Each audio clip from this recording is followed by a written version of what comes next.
ইতিহাস ও ঐতিহ্যের টানে বছরের পর বছর হাজারো পর্যটক ছুটে আসেন মুর্শিদাবাদে। মুর্শিদাবাদকে বলা হয় দ্য ল্যান্ড অফ নবাবি। ভাগীরথী নদীর পূর্ব দিকে অবস্থিত মুর্শিদাবাদ শহর। এই মুর্শিদাবাদের পরতে পরতে রয়েছে ইতিহাসের ছোঁয়া।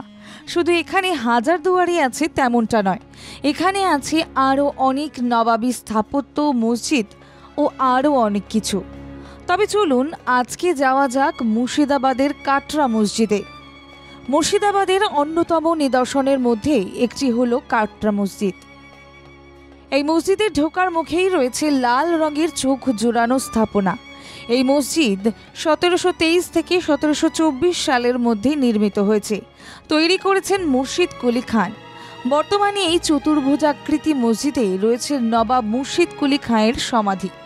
মসজিদে লাল রঙের পোড়া ইটের উঁচু উঁচু বর্গাকৃতি স্তম্ভ রয়েছে। প্রাচীনকালে এই মসজিদের ভিতরে প্রতিটি কক্ষে প্রায় 700 জন লোক কোরআন পড়তেন। এই মসজিদের 4 কোণায় 4টি মিনার অবস্থিত। এই 4টি মিনারের উচ্চতা 70 ফুট এবং চওড়ায় প্রায় 20 ফুটের মতো। এই মসজিদের সামনের দিকে রয়েছে 5টি খিলান, রয়েছে 5টি গম্বুজও। মসজিদের বাইরে যেদিকেই চোখ যায় সেদিকেই সবুজে ঘেরা বাগান। 1897 সালে ভূমিকম্পের কারণে মসজিদের একাধিক অংশ ক্ষতিগ্রস্ত হয়। মসজিদের মূল রাস্তা পর্যন্ত পাথর দিয়ে বাঁধাই করা একটি রাস্তা রয়েছে। মুর্শিদাবাদের রেল স্টেশন থেকে 1.5 কিলোমিটার পূর্ব দিকে অবস্থিত এই মসজিদ। ভাবছেন যাবেন কিভাবে? হাওড়া বা শিয়ালদা স্টেশন থেকে ট্রেনে করে পৌঁছে যান মুর্শিদাবাদ স্টেশন। সেখান থেকে টোটো বা অটো করে পৌঁছে যান এই মসজিদে।